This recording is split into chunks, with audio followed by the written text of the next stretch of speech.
Morning ಎಲ್ಲರಿಗೆ ಸಹ welcome back to my channel. ಇವತ್ತು ನೀರ್ ದೋಸೆ. ಇದು ಫಸ್ಟ್ ಟೈಮ್ ಆಯ್ತಾ ಕಾವಲಿಯಲ್ಲಿ. ಮುಂಚೊಮ್ಮೆ ಮಾಡಿದೆ, ಅದು ಅಂಟಿದು ಏಳಲೇ ಅಲ್ಲ, ಮತ್ತೆ ಮನಸ್ಸು ಕಡ್ದೋಯ್ತು ನೀರ್ ದೋಸೆ ಮಾಡ್ಲೇ ಅಲ್ಲ. ಕಾವಲಿಯಲ್ಲಿ ಒಮ್ಮೆ ಮಾಡಿದೆ, ಒಂದು ದೋಸೆ ಎದ್ದಿತ್ತು. ಖುಷಿಯಲ್ಲಿ ನನ್ನ ಗಂಡ ಬೇಗ ತಿಂದ್ರು ಒಂದು ದೋಸೆ. ಎರಡನೇ ದೋಸೆ ಮಾಡ್ಲಿಕ್ಕೆ ಹೋಗುವಾಗ ಏಳಲೇ ಅಲ್ಲ. ವಾಟರ್ ದೋಸೆ ಆಯ್ತಾ? ಏನಾದ್ರು ಪಗಾರ ಇದೆ ಸ್ವರ ಟಾಲ್ ಅಂತ. ಇನ್ನು ತೆಂಗಿನಕಾಯಿ ತೆಗಿಲಿಕ್ಕೆ ಹೋಗುವ ನಾವು ಊರಿಗೆ. ಆಚೆ ಹೋದದ್ದು ಒಂದು ಶಾಪಿಂಗ್ ಸೆಂಟರ್ಗೆ, ಅಲ್ಲಿಂದ ಒಂದು ಒಳ್ಳೆ ಕ್ಯೂಟ್ ಆದ ಡ್ರೆಸ್ ಸಿಕ್ಕಿತ್ತು. ಮತ್ತೆ ಇದೊಂದು ಬ್ರೆಡ್ ತಂದೆ ಎಲ್ಲ ತಕೊಂಡ್ ಬಂದೆ, ಕಾಳುಗಳು, ಆಲ್ಮಂಡ್ ಆಯಿಲ್ ತಂದೆ ಕಿಯಾರಾಗಿ ಮಸಾಜ್ ಮಾಡ್ಲಿಕ್ಕೆ, ಪ್ರೆಸ್ಡ್ ಮಸ್ಟರ್ಡ್ ಆಯಿಲ್ ತಂದೆ, ಕೋಲ್ಡ್ ಪ್ರೆಸ್ಡ್ ಎಳ್ಳು ಎಣ್ಣೆ ತಂದೆ. ಇವತ್ತು ವೀಕೆಂಡ್, ನೀರ್ ದೋಸೆ ಎದ್ದಿತ್ತಲ್ಲ, ಖುಷಿ ಆಯ್ತು ಗಂಡನಿಗೆ. ಇವತ್ತು ಸಹ ಬೇಕು ಬೇಕು ಅಂತೇಳಿ ಒಂದೇ ಹಠ. ಇವತ್ತು ಸಹ ನೀರ್ ದೋಸೆ ಎದ್ದದು ಖುಷಿಯಲ್ಲಿ. 2 ದಿನ ನೀರ್ ದೋಸೆ. ಇವತ್ತು ಇವಳ ರೂಟೀನ್ ಮಾಡ್ತಿದ್ದಾಳೆ. ನಿನ್ನ ಗಿಡ ಮೊಟ್ಟೆ ಇಟ್ಟಿದ ಮಗ. ಸ್ವಲ್ಪ ಉಪ್ಪು ಹಾಕ್ತಿದ್ದಾರೆ, ಕ್ಲೀನ್ ಮಾಡಿ ಆಯ್ತು. ಈಗ ಫಿಲ್ ಮಾಡ್ತಿದ್ದಾರೆ ನೀರು. ಇವನ್ ಸೊಬ್ಬ ಕೇಳ್ತಿದ್ದಾನಲ್ಲ ಇವಳ ಸಂಭಾಷಣೆಗಳು. ಮಧ್ಯಾಹ್ನದ ಲಂಚ್ಗೆ ಚಿಕನ್ ಗ್ರೀನ್ ಮಸಾಲ ಹಾಗೂ ಇಡ್ಲಿ ರೆಡಿ ಆಗಿದೆ.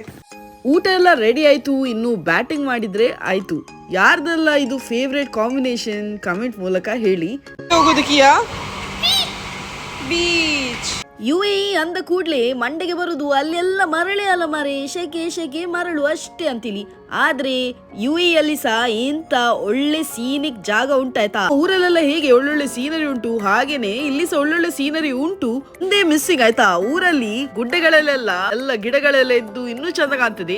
ಇಲ್ಲಿ ಆ ಗಿಡಗಳೆಲ್ಲ ಇಲ್ಲ, ಖಾಲಿ ಗುಡ್ಡೆಗಳು. Something is better than nothing ಅಂತ ಹೇಳ್ತಾರಲ್ಲ. ಗಾಳಿ ತೆಗಿತಾ ಇದ್ದಾರೆ. ಹೋಗ್ಬೇಕಾದ್ರೆ ಇಲ್ಲೇ ಬರುದು ನಾವು. ಯಾರ ಆಗದಿಂದಲೇ ಬಕೆಟ್ ಹಿಡಿದು ನಿಂತಿದ್ದಾಳೆ. ಇನ್ನು ನೀರಿಗೆ ಹೋಗುದು ಅಂತೇಳಿ ಮನೆಯಿಂದಲೇ ಬಕೆಟ್ ಹಿಡಿದು ಬಂದಾಳೆ. ಮರಳಿಗೆ ಬರುವ ಮುಂಚೆ ಗಾಡಿಯ 4 ಟೈರ್ದು ಸಹ ಗಾಳಿ ತೆಗೆಯುವುದು ವೆರಿ ಇಂಪಾರ್ಟೆಂಟ್. ತೆಗೆಯೋದಿಲ್ಲದ್ರೆ ಏನಾಗುದಿಲ್ಲ, ಅಲ್ಲೇ ಸಿಕ್ಕೇ ಬೀಳ್ತೇವೆ ಅಷ್ಟೇ. ಬರ್ಲಿ ನಾವು 1 2 3 ಬಕೆಟ್ ಸಹ ಬಂತು. ಎಂತ ಮನೆಯಲ್ಲಿ ನೀರ್ದು ಕೊರತೆ ಉಂಟಾ? ನೀರು ಕೊಂಡೋಗ್ಲಿಕ್ಕೆ ಬಂದದ? ಗೋಳಿ ನಿಮ್ಮ ಫಸ್ಟ್ ಬೋನಿ ಮಾಡಿದೆ.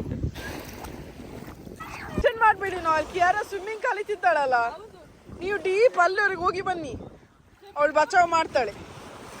ಆ ಫ್ಲೆವಿಟ ನಂಗೆ ಗೋಲ್ಡ್ ಗಿಫ್ಟ್ ಮಾಡಿದ್ಲ ಆಯ್ತಾ. ಆಫ್ ರೋಡಿಂಗ್ ಮಾಡುದಂದ್ರೆ ನಮ್ಗೆ ಒಂದು ಹಾಬಿ ಇದ್ದಾಗ.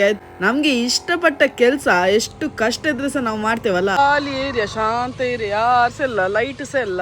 ಶಾಂತ ಏರಿಯಾದಲ್ಲಿ ಸ್ವಲ್ಪ ಜಾಸ್ತಿ ಗಾಳಿ ಬಂದ್ರೆ ಸಹ ಹೆದ್ರಿಕೆ ಆಗ್ತದೆ.